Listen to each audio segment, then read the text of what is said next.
Welcome student. In this session we will continue with the lesson pollution.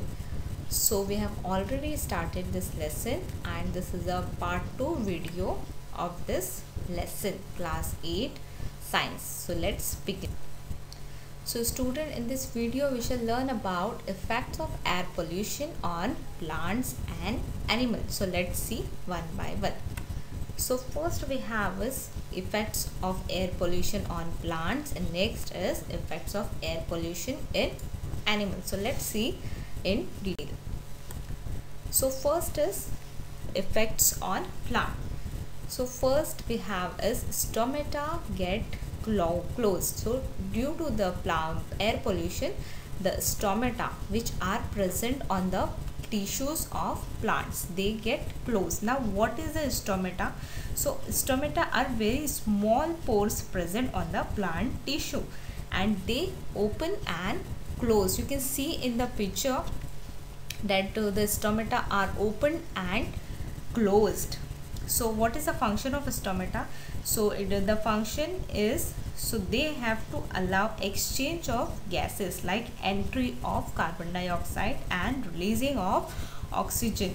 And we know that plants inhale carbon dioxide and they exhale oxygen, and that oxygen we breathe. Okay, so this is a function of stomata, and because of the air pollution stomata gets closed, and due to this and due to the closed stomata, the slowing down of rate of photosynthesis. So for the photosynthesis stomata should be open, but due as the air pollution is increases in our environment, so the stomata of plants gets closed and it slows down the rate of photosynthesis. And as the rate of photosynthesis gets slows down, it affects on the growth of plants, and growth is retarded means the growth is stopped. Growth and development of the plant is stopped and leaves fall off or they become yellow. So student, these are all effects of air pollution on the plants. Here you can see a picture of stomata, opened stomata and closed stomata. Now next we have is effects of air pollution on animals. So because of the air pollution, the respiration is adversely affected, and second is irritation of eyes. So air pollution affected on the animals on their respiratory system, and also the irritation of eyes in animals. Now next we have is what is importance of ozone layer. So let's answer this question. So student, first of all, what is the ozone layer? So it is acts like an umbrella.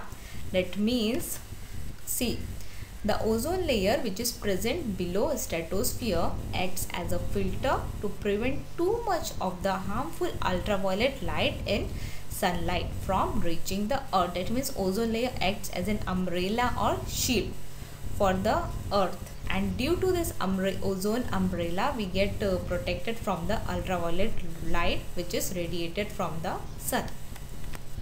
Now next we have is what are reasons for depletion in ozone layer. So first of all, what is the depletion?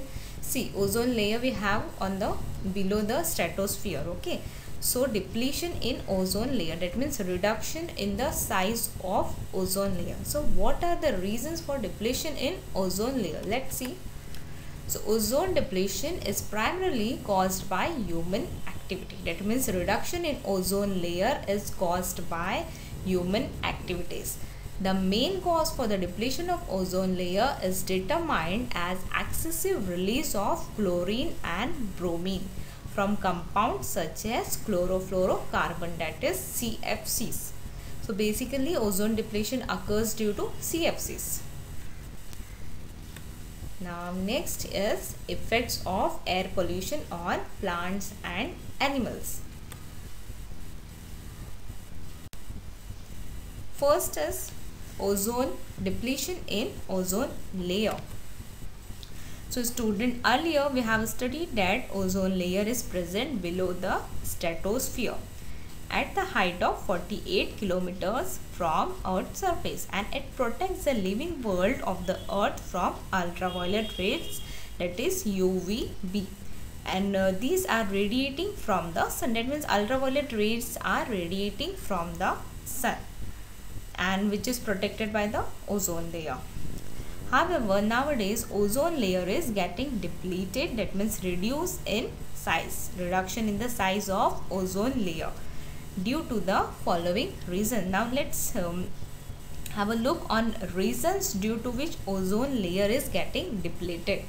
Of these carbon dioxide on the earth at temperature is nothing but greenhouse effect. So what is the greenhouse effect? The effect of carbon dioxide on the earth, which is increases by the industrialization, is known as a greenhouse effects. So student, similar to carbon dioxide, the nitrous oxide, methane and CFC, CFC means chlorofluorocarbon, also trap the heat collectively. These are called as a greenhouse gases. So student, basically first of all, what is a greenhouse? In greenhouse effect, the temperature of the earth is increases due to what? Due to the presence of gases like carbon dioxide, nitrous oxide, methane and CFC, and these gases trap so much of heat, and due to this the temperature on the earth gets warmer than the normal. So these gases are known as a greenhouse gases. Now next we have is effects on environment. So global temperature is gradually increasing, and due to the greenhouse effect, so due to the greenhouse effect, the temperature of the earth is increases, and due to this atmosphere is changing, causing disturbances in agricultural yield, distribution of wild animal.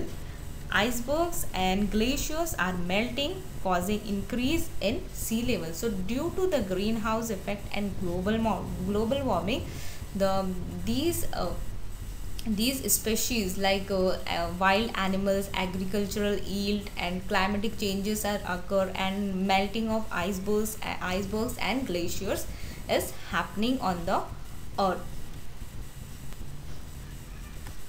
Now next we see the acid rain.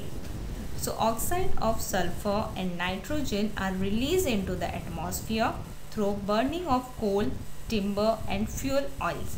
Those oxides mix with the rainwater and form acids like sulfuric acid, nitric acid and nitrous acid, etc. These acids mixed with the raindrops and snowflakes and come down as a rain, called as a acid rain. So student, you can see a picture on the screen which shows to you that acidic gases released into the atmosphere, and due to the release of these gases like sulfur dioxide, nitrous oxide and carbon dioxide, you can clearly observe in the picture, and these gases carried upwards by the wind, and when these gases mixed with the environment, these gases combines with the water droplets and snowflakes to form acid, and they form like sulfuric acid, nitrous acid and this. Yes, so these acids are formed due to these gases, and when these acids are formed, they are mixed with the water droplets and snowflakes causes a acid rain, and due to the acid rain, it destroys all plants, pollutes water sources and soil and erodes building. That means these are very dangerous to our environment.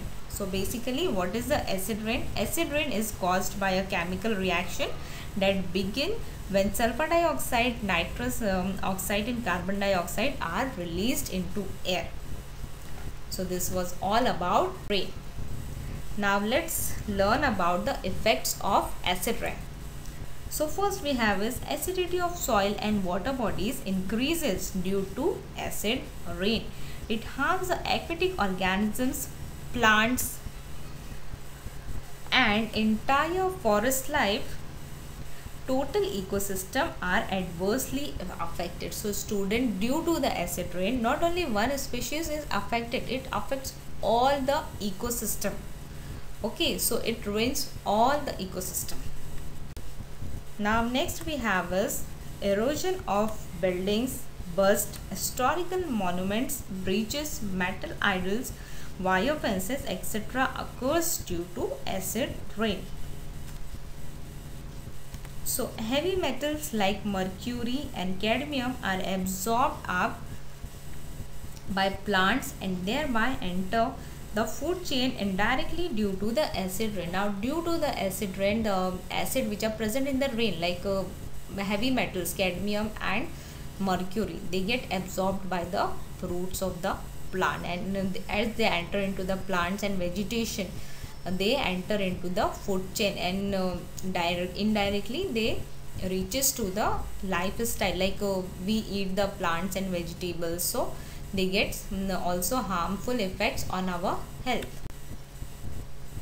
So due to acidification of water in water bodies and pipes, leaching of metal and plastic material occurs in water and thereby serious health problem arise. Now what is a leaching here? Leaching is a process of extracting a substance from a solid material and that is dissolved in a liquid. So this is a leaching of metals and plastic.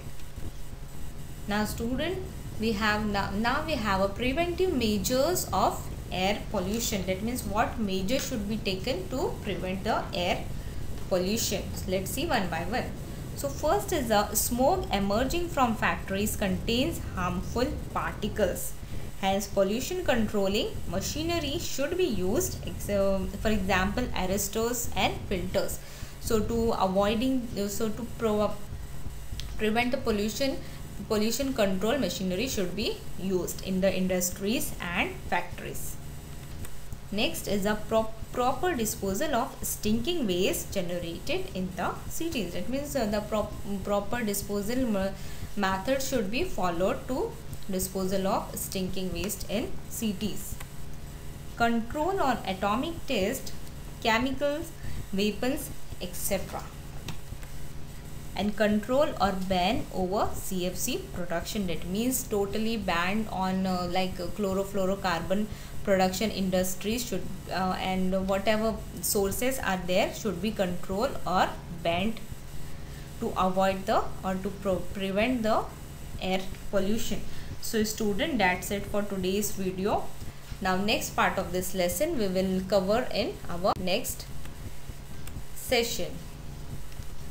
Thank you students.